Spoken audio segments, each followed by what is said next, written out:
Wow, Haneze Ndi Igbo ekene m unu asị ma onye achịla onye ọbụla na mma biko ka isi ene vidiyo ebe ọbụla nọ na-afụ anya si na udo dịrị nwoke udo dịrị nwaanyị biko na okwu aji ebe n'ụbọchị nketa bụ okwu nwere okwu ya gba nwa asị na nakata tọkata egwu eze egwu egbulu nkata n'iru egwu okwu biko achọrọ m ka unu gee ntị na onwe ihe nwanne anyị nwoke si okwu dị mkpa ọsị ka ozijalụ Ayaya na Nando.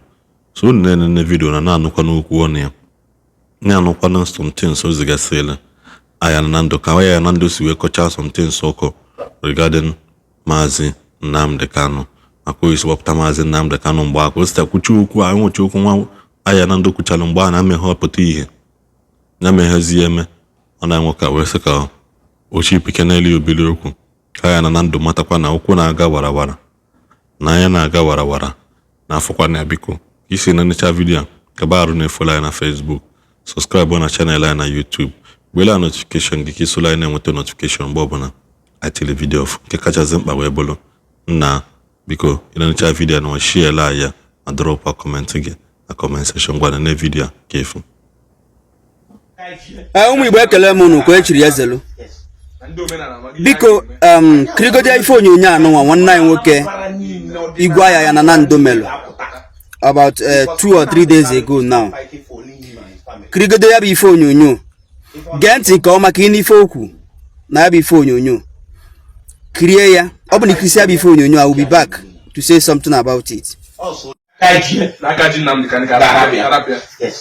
Ndị omenala amaghị ya ga-eme anyị akwadobego na the whole Anambra niile ọdịnala Anambra niile ga-apụta because Nnamdi Kanu is not fighting for only him and his family. If on azọ n'ife Igbo niile aka jikwenye ji anyị Igbo niile ọsọ onye ezuzu so onye na-amara ife mana aka ji Nnamdi Kanu ejiri ya aka ji Nnamdi Kanu ji mụnwa o ji afọ bụ nwa afọ Igbo aka ji eji ọ na anyị bụ ndị omenala kwu na anyị ga-akpọ Chukwu ọdịnala kwuo ka aka chi megene very soon. A ga-eme ya n'ụdị na a ga-eji yoba federal government because okwu Nnamdi Kanu kwuru ala ọ sị na mmadụ ayọ na gọọmenti serapịa anyị yoba ka ọ na-ikpoku mmụọ ebe ndị mmadụ na-asị ọkwa na mmụọ a na-arụkwa n'ọrụ ka eme ihe emenu ikpoku mmụọ ka ya kpo ka arapụ Nnamdi Kanu ka ije yoba gọọmenti ka arapịa mmụọ anyị nwere time with gọọmenti anyị amara n'ife bụ gọọmenti bụ ndị ọdịnala ọ ife mmụọ okwu na-eme ewa mmụọ gbasi izu ama ọmụ na-enwekwa idea n'izu agba n'abalị ya na-eme n'ụtụtụ onye asị na ọnya ga-achị ekwughị ekwu na ọnya ga-achị ụdị Tinubu nọ n'ọchịchị kịta ekwugo na Tinubu ga-abụ president of Nigeria na mmụọ o wee bata wee bụ ya a na-ekwugo na tụtụta dragon ga-adị dragon aka ma mana let me stop from there. After this dragon I will say baka njokwu n'ife ga mmadụ ọzọ onye kwuo okwubili ya na anyị nwa na-ekwuo na anyị ga-akpọku Chukwu okike abịa mme kwuo nke aka jie anya and anyị kpọkwusie Chukwu okike abịa mme aka jie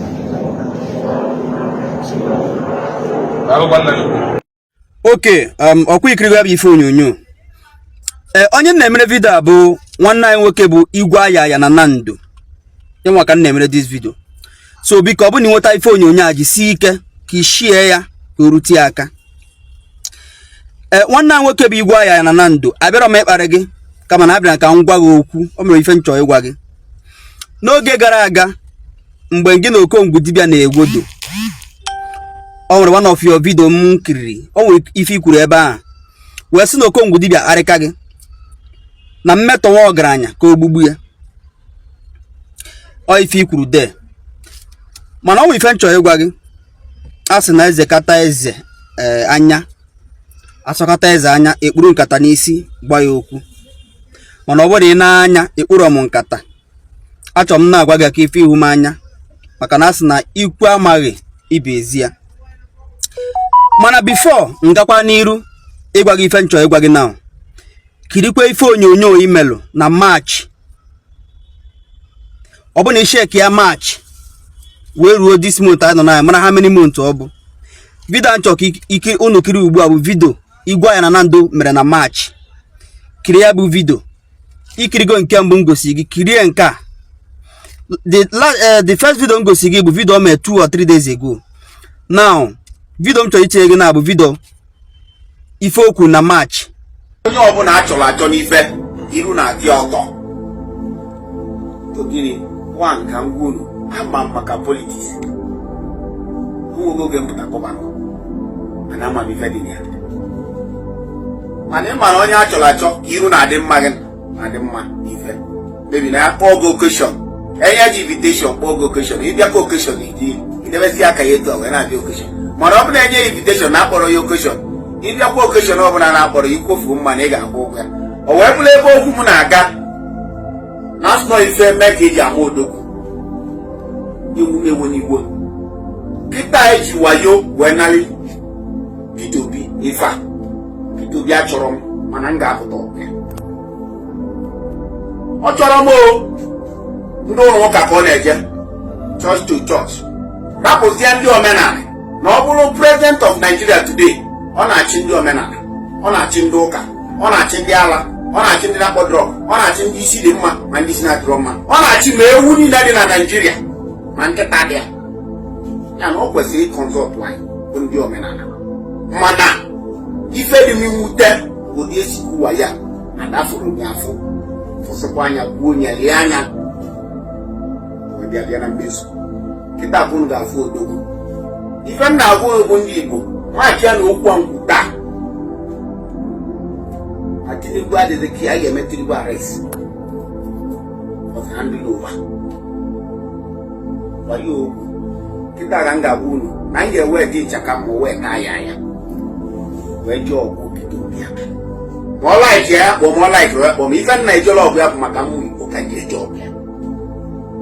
M ga-eji amoosu uche ọgwụ ya. M ga-eji ya na mmadụ, m ga-eji ya n'ihi izu ahazi a na-akpọ the whole Nigeria wute amoosu mụ ma ga-eji ya na mbụ onye isi amoosu n'ala Igbo. Abịa na ọmụmụ nna arụsị n'ala Igbo niile. Na onye ọbụla bụ nna arụsị n'ala Igbo niile ihe ezigbo ibe akpọrọ amoosu. Onwe ezu a chọrọ ịgba taa n'ihe gbasara na Biafra na ndị amoosu abalị ọmụba ya na ndụ ka a na-akpọ. Abịa n'ife ọbụla akpọ amoosu na Biafra today ụka ga-abụ n'abalị akpa ya akpazi ewe mebi ya mewapụta ihe. Ya na ife nna agwụ taa bụ n'okwu Peter Obi ka m na-eme ka ndebe na tebụl na kọtụ a Peter Obi na-aga na assurance na-enye ụlọ ndị Igbo maka ya today date no Peter Obi ga-abụ next governor, next president of Nigeria. Omenala onye a na-arị anya ma ọ kachizie ntị ebe ọ kachie ntị ife ọ ga-afụ ya. Alright, nna ya ukwu Igwe Ayaya na Nando. Ọ dịrọ mma mmadụ ịpụta ife ọma na ọma mmenwụrọ ọrụ ọnụ ya na-ekwu ya. Unu anụgo ife okwu ife okwu na March.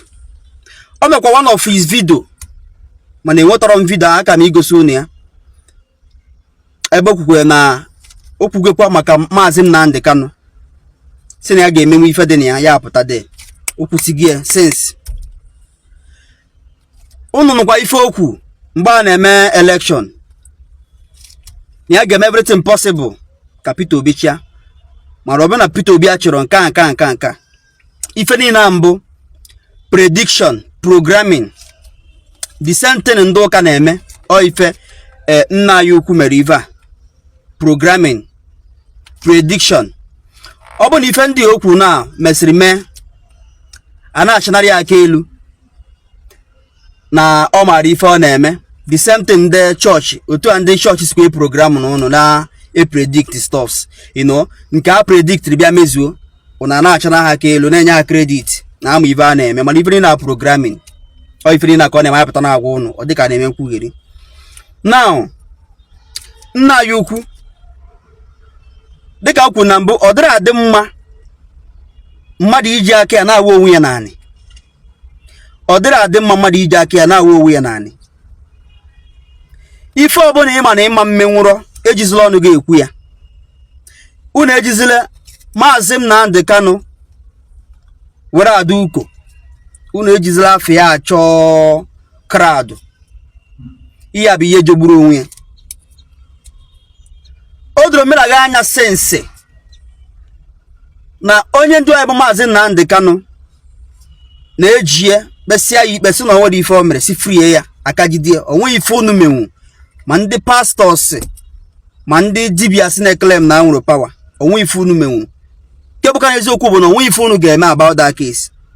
You know, ihe a bụ physical something. Ọ mmadụ jie, ọ mmadụ ka a ga-achọkwa. Ọ dị ka ọ dị bụkwa ndị ga-eme ejekwa ijie aka ji arapịa. Ọ bụrụ ihe spiritual.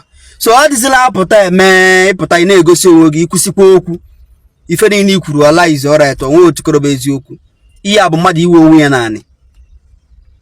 Ihe a bụ gịnị? Mmadụ iwe onwe ya naanị ka ọ bụ. Adịzi na-apụta ekwu ife ịma na ịma mmenwu ụmụ dibịa niile ga-apụta mee nka onwe ihe ụmụ dibịa ga-emenwu n'ihe a. Mụ na gị mara na onwe ihe ụmụ dibịa ga-emenwu. Ị na-aghọta? Ọ bụbụgodị na onwe ndị mewuru ihe ọ bụghị nke a na-emepụta ikwu taa ekwu echi. Onwe nke bụ eziokwu. Ọ ife si ka m pụta gwa gị. Ọ ma akwa asa arụ mara onwe ya. Please share this video. Ọnụ Ndị Igbo ekene mụ na biko ka isi na-enecha vidiyo anụ ma bụrụ m n'aka na ịlaikili ya. Ịlaikecha ya, Ishi ya, subscribe na channel anyị. Bila notification gị ka isola anyị na-enweta notification mgbe ọbụla anyị tikwa na vidiyo ọfụ. Kachasị mkpa biko follow anyị na Facebook. Nwezikwa ihe ọbụla iche okwu maka vidiyo anụ tinye ya na comment section anyị na-afụkwa ya. Like ya, post anyị ma mekwa ya ka ọ gaa viral. Ekene m Igbo niile na-asị ka Ọmenala Igbo mma ka anyị nwee mgbe ọzọ.